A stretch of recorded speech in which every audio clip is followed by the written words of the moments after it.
Welcome to my channel. Subscribe, listen and enjoy my stories every day.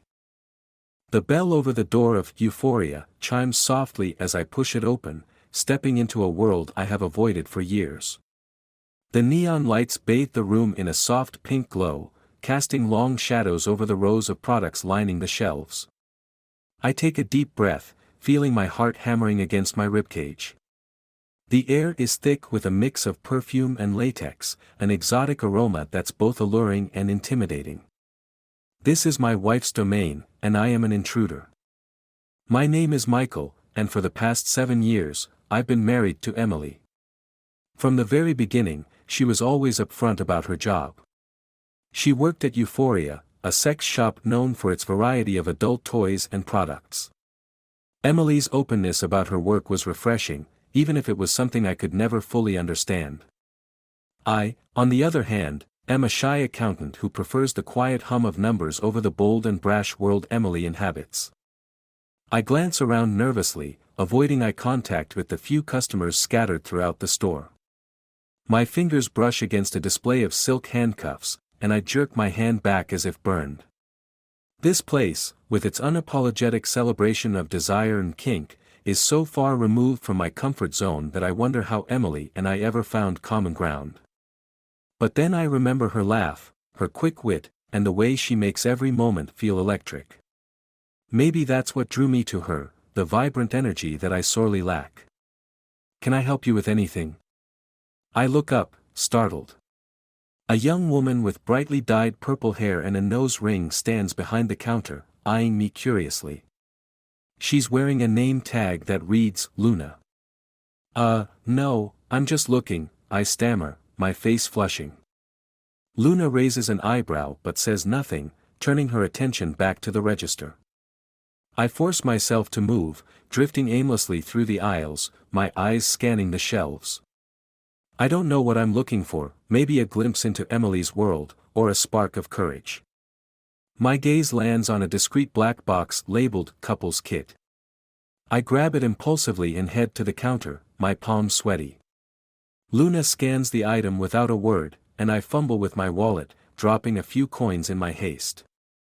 "Here you go," she says, handing me the bag. "Have fun." "Thanks," I mumble, grabbing the bag and making a beeline for the door. I can feel her eyes on me as I leave, and I let out a breath I didn't realize I was holding. Outside, the cool evening air hits my face, grounding me. I glance at my purchase, a strange mix of guilt and excitement bubbling within me. Maybe this is the start of something new, a way to bridge the gap between Emily and me. As I walk home, my mind drifts to the stories Emily has shared over the years, tales of customers and their quirks, the strange requests, and the camaraderie among the staff. She's always been so open about her work, but I've never once considered stepping into her world until now. Little do I know, this small step will lead to a revelation that will shatter my world. Later that evening, I sit on our bed, the black box open in front of me.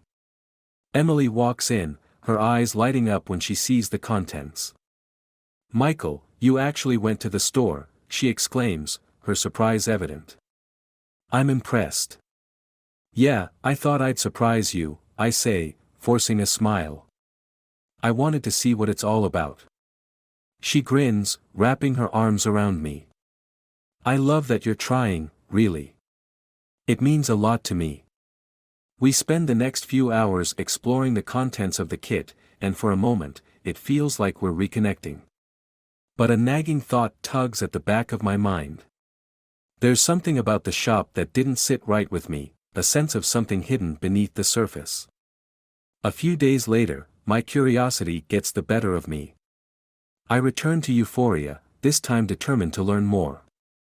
I strike up a conversation with Luna, asking about the different products and services they offer.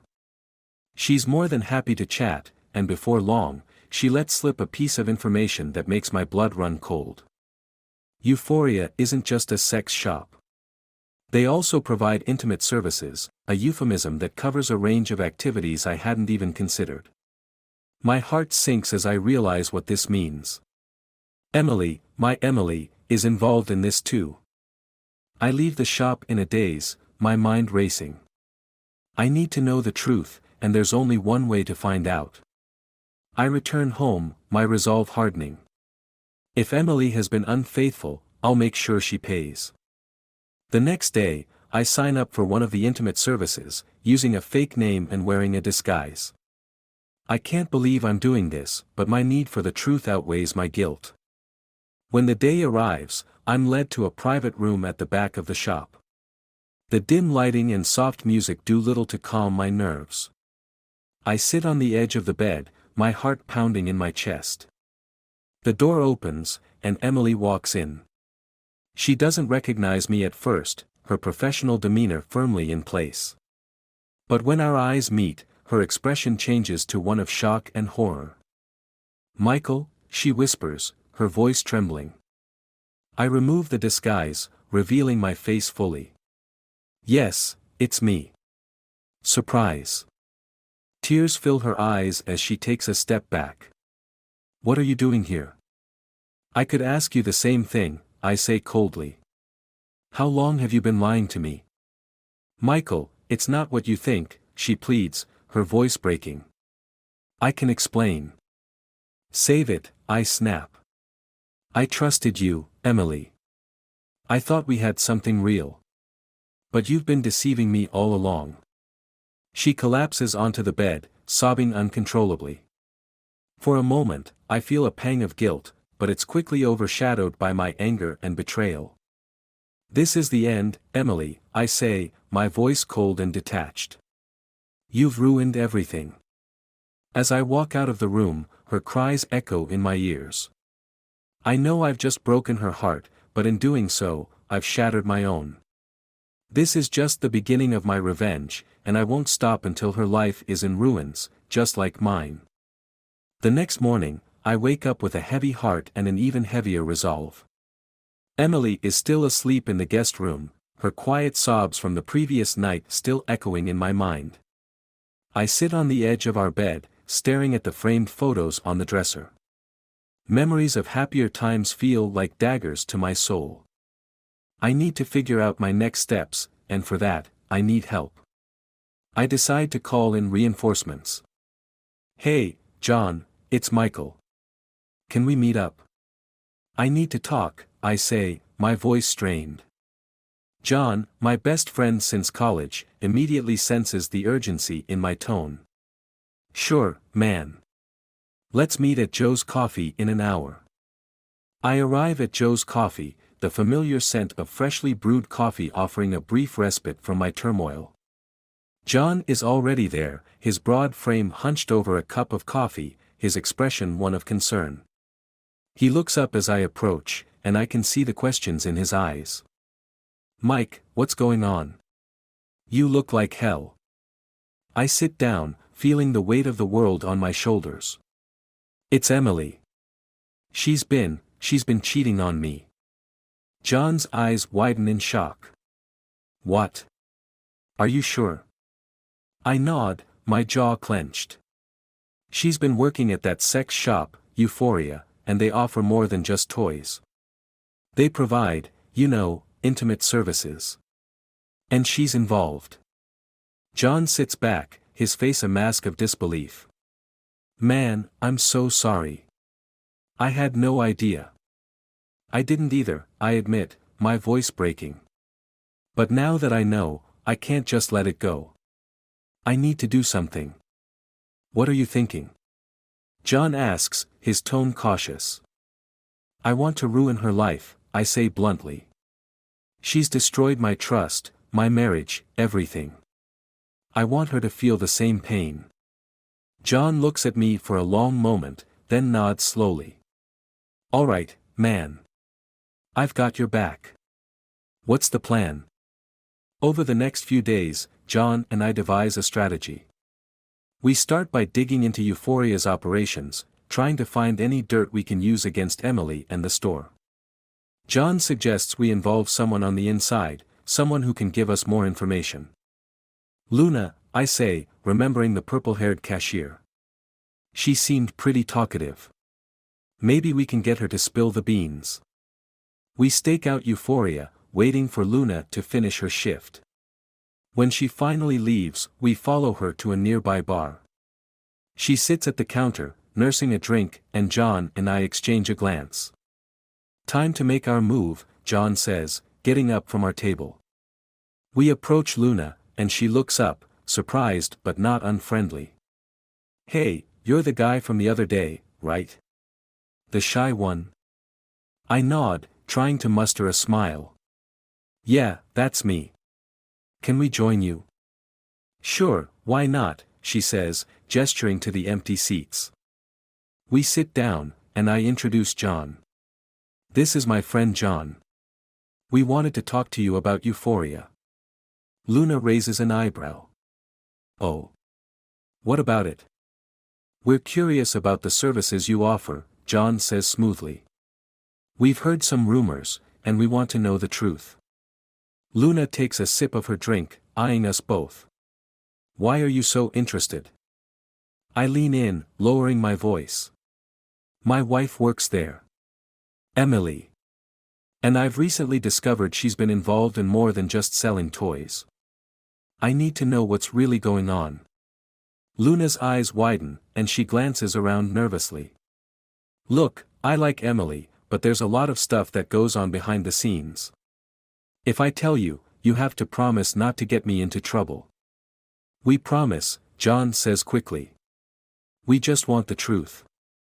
Luna sighs, then begins to talk. "Euphoria is more than just a sex shop. We offer, well, personal services. Some of the girls, including Emily, see clients in the back rooms. It's all very hush-hush." My blood boils at her words, but I force myself to stay calm. "How does it work? Who arranges the clients?" "Melinda, the manager," Luna explains. "She's the one who sets everything up. The clients pay a premium, and the girls get a cut." "Does Emily have regular clients?" John asks, his voice steady. Luna nods. "Yeah, she does. She's pretty popular, actually." I feel a wave of nausea wash over me. This is worse than I imagined. But I need more. "Do you know if any of this is documented?" I ask. "Like records or something?" Luna hesitates, then nods. "Melinda keeps records. She's very meticulous about it. If you can get into her office, you'll find everything you need." "Thank you, Luna," I say, trying to keep my voice steady. "You've been a big help." That night, I return home, my mind racing. Emily is sitting on the couch, looking up as I enter. Her eyes are red from crying. "Michael, can we talk?" she asks, her voice small.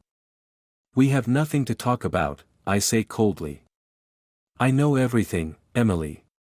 Your lies, your clients, everything." She breaks down in tears, but I turn away, my heart hardened. "I'm going to bed. Don't follow me." The next day, John and I put our plan into action. We wait until Euphoria is closed, then break in through the back entrance. The store is dark and silent, the neon lights outside casting eerie shadows. We make our way to Melinda's office, finding the door locked. John pulls out a set of lock-picking tools, and within minutes, we're inside. The office is cluttered, but we quickly find what we're looking for, a filing cabinet filled with records. "Here it is," John says, pulling out a folder. "Client lists, payments, everything." We take photos of the documents, making sure to capture every detail. As we're about to leave, I notice a small safe in the corner. "What's in there?" I ask. "Only one way to find out," John says, setting to work on the safe. After a few tense minutes, the safe clicks open, revealing a stack of cash and a set of photographs. I pick up the photos, my hands trembling. They show Emily with various clients, their faces blurred, but hers clear as day. "Let's get out of here," I say, my voice shaking. Back at John's place, we spread out our findings on the table. The evidence is damning, and I feel a twisted sense of satisfaction. Emily's betrayal is laid bare, and now I have the power to destroy her. What's the next move? John asks. We expose her, I say, my resolve hardening. We send this to everyone, her friends, her family, her clients. We ruin her reputation. John nods, his expression serious. All right, man. Let's do this. As we begin to compile the evidence, I can't help but feel a pang of regret. But I push it aside, focusing on the task at hand. Emily's betrayal has torn my heart apart, and now it's her turn to feel the pain. This is just the beginning. The morning sun filters through the blinds, casting stripes of light across my face. I lie in bed, staring at the ceiling, replaying last night's events in my mind. The satisfaction I felt after breaking into euphoria is quickly replaced by a gnawing sense of dread. Today is the day everything changes. I roll out of bed, my body heavy with anticipation. In the kitchen, Emily is making coffee, her face pale and drawn. She looks up as I enter, her eyes searching mine for any sign of forgiveness. There is none. Michael, please, she starts, her voice trembling. Can we talk about this? I never wanted to hurt you. I ignore her, grabbing a mug from the cabinet. The silence between us is suffocating. I pour myself a cup and head to the living room, where John is waiting with the files spread out on the coffee table. Ready? He asks, his tone serious. Yeah, I reply, setting my coffee down. Let's do this. We spend the next hour scanning documents and uploading photos. With each click, my resolve hardens. This is the only way to make her understand the depth of her betrayal. Finally, John presses send, distributing the files to everyone in Emily's life, her family, friends, and even her clients. The fallout will be immediate and catastrophic. As expected, the responses start flooding in within minutes. My phone buzzes incessantly with messages and calls. Emily's face turns ghostly white as her phone begins to ring. She picks it up, her expression morphing from confusion to horror. Oh my God, she whispers, tears welling up in her eyes. Michael, what have you done? I stand there, watching her unravel. You did this to yourself, Emily. Her hands tremble as she reads through the messages, her sobs growing louder with each passing second. How could you? You've ruined me. No, I say coldly. You ruined us. I just made sure everyone knew the truth. She collapses onto the couch, her body racked with sobs. I turn away, unable to watch the woman I once loved disintegrate before my eyes. My heart aches, but I push the pain aside, focusing on the need for justice. Later that day, I get a call from Melinda, the manager of Euphoria. Her voice is sharp, filled with barely contained fury. Michael, what the hell have you done? She snaps. I expose the truth, I reply evenly. You're running an illegal operation, and Emily was a part of it. You have no idea what you've done, she hisses. You've put everyone at risk. Everyone?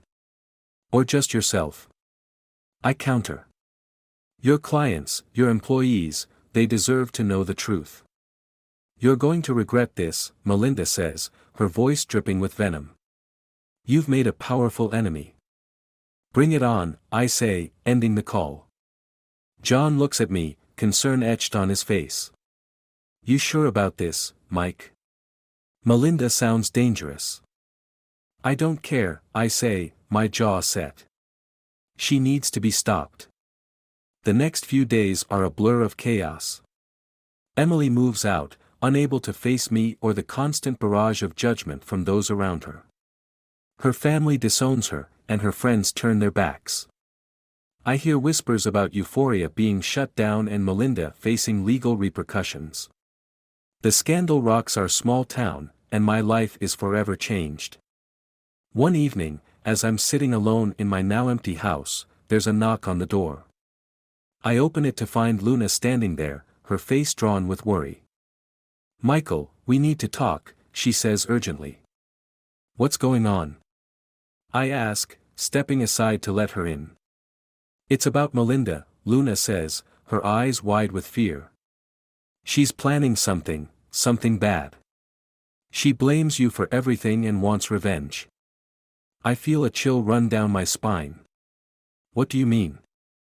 She's dangerous, Michael.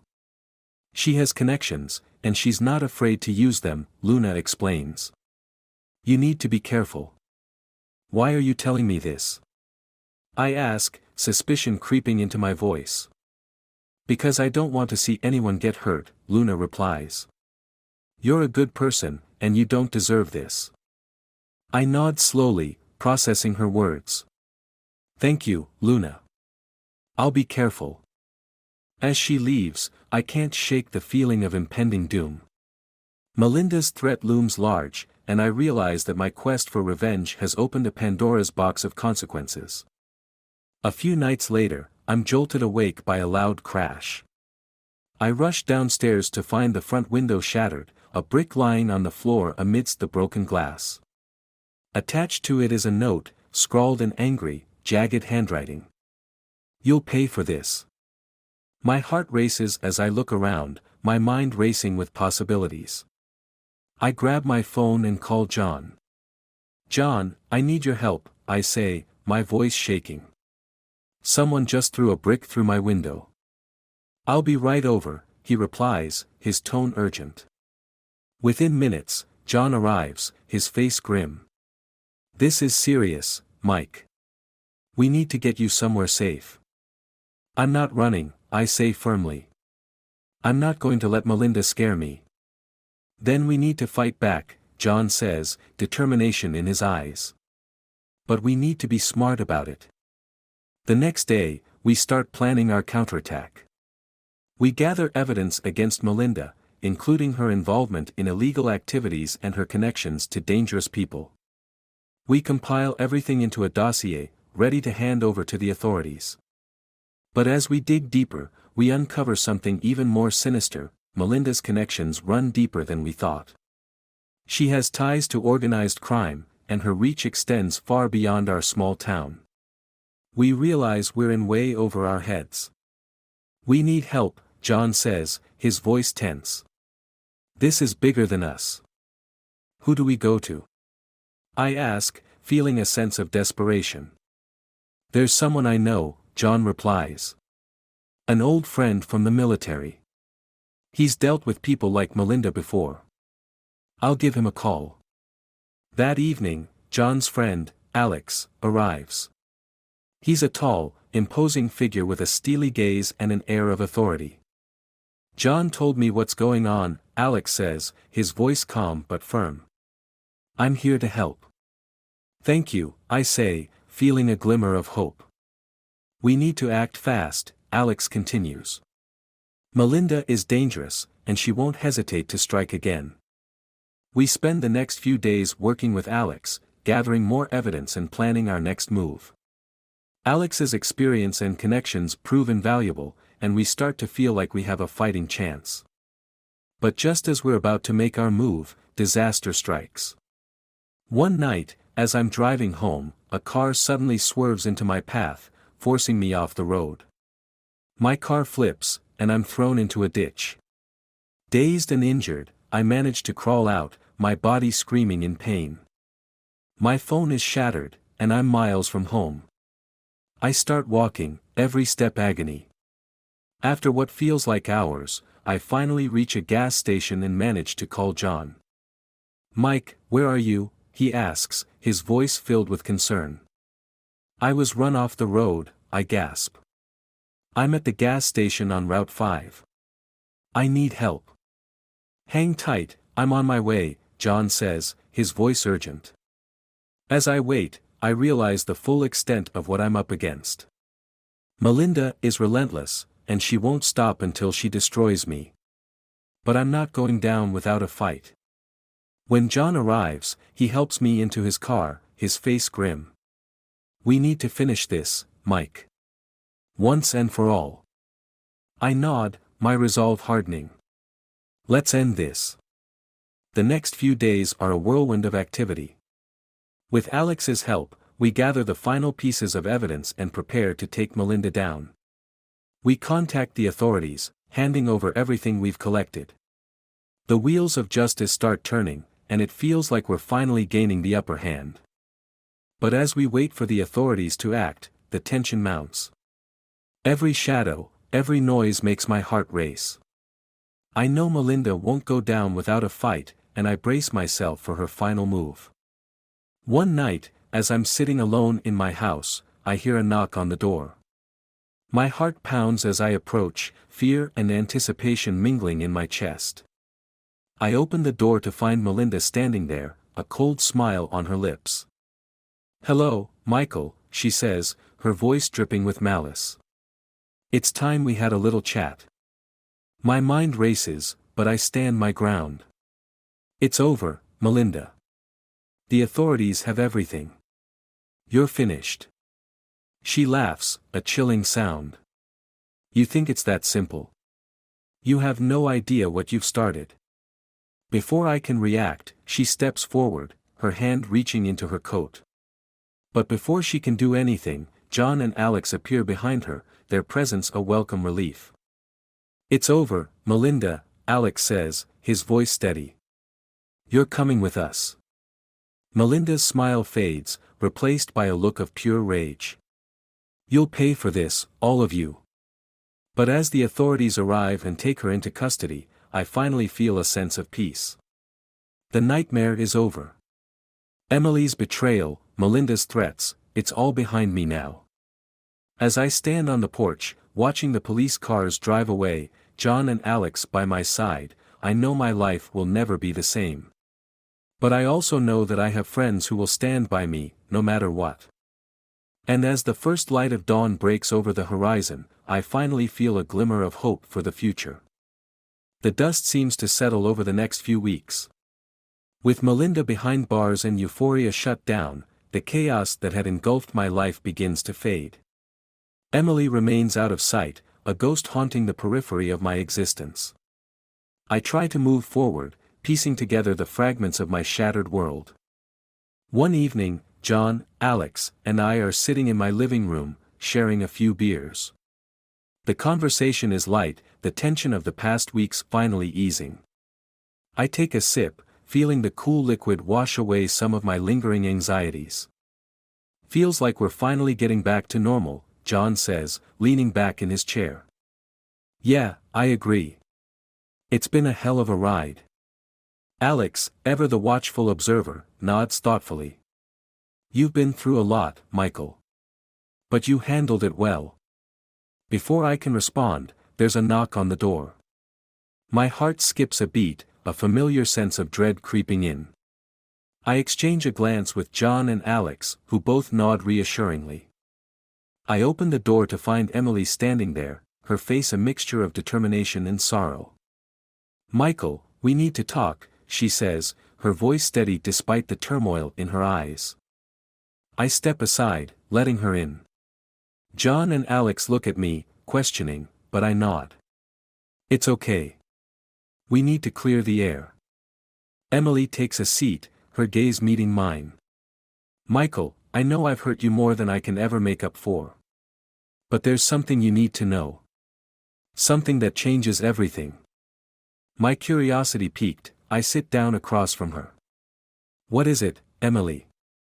She takes a deep breath, her hands trembling. "Melinda, she wasn't just my boss. She blackmailed me." The room goes silent. John and Alex lean in, their interest piqued. "What are you talking about?" I ask, my voice barely above a whisper. "Melinda had something on me," Emily explains.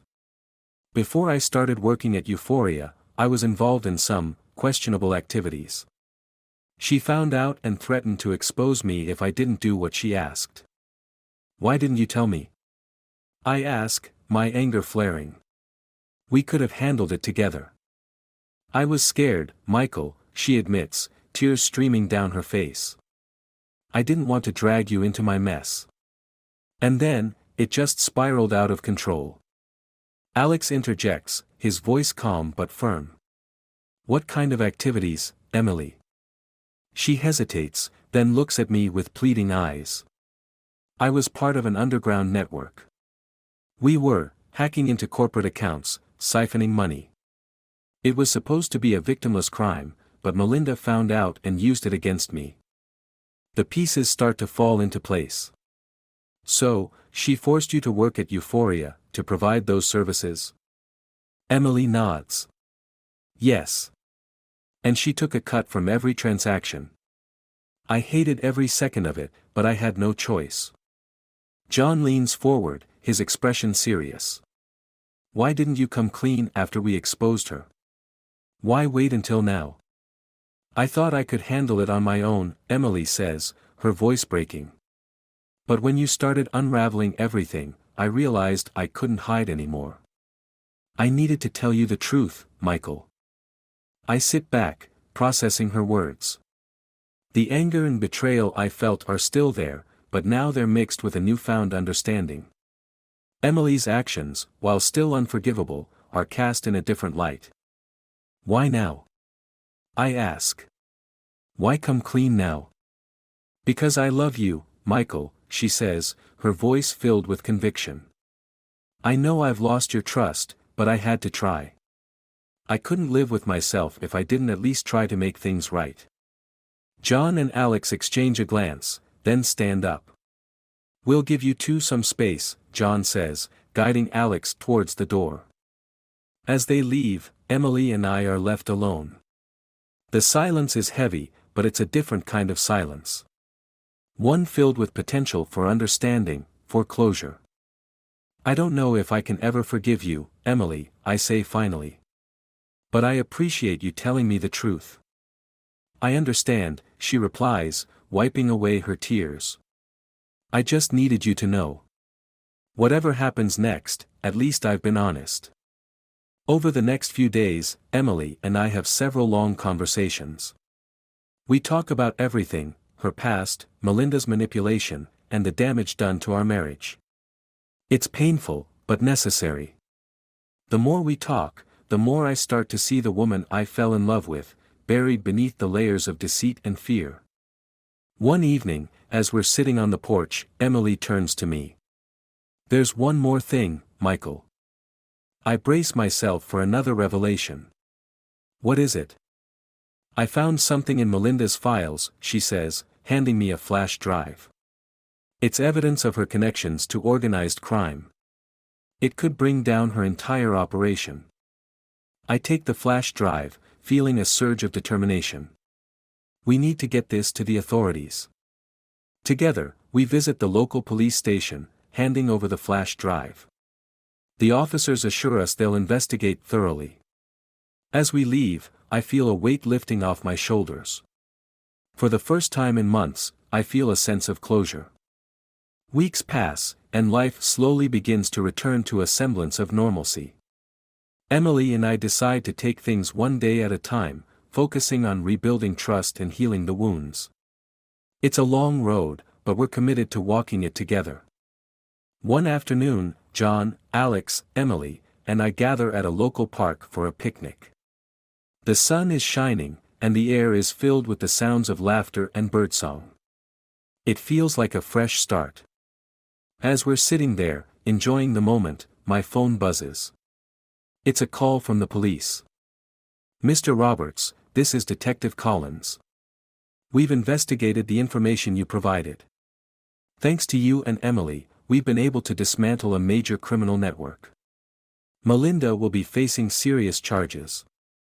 I relay the news to the group, and there's a collective sigh of relief. The shadow of Melinda's threat has finally lifted. Looks like we did it, John says, raising his glass in a toast. To new beginnings, Alex adds, clinking his glass with ours. Emily looks at me, her eyes filled with hope. Thank you for giving me a second chance, Michael. I smile, feeling a warmth spread through me. Here's to the future, Emily. Whatever it holds, we'll face it together. As we sit there, surrounded by friends and the promise of a brighter tomorrow, I realize that while the road has been rough, it has also led to a deeper understanding and a stronger bond. The past will always be a part of us, but it doesn't have to define our future. And with that, we embark on a new chapter, filled with hope, healing, and the promise of a better tomorrow.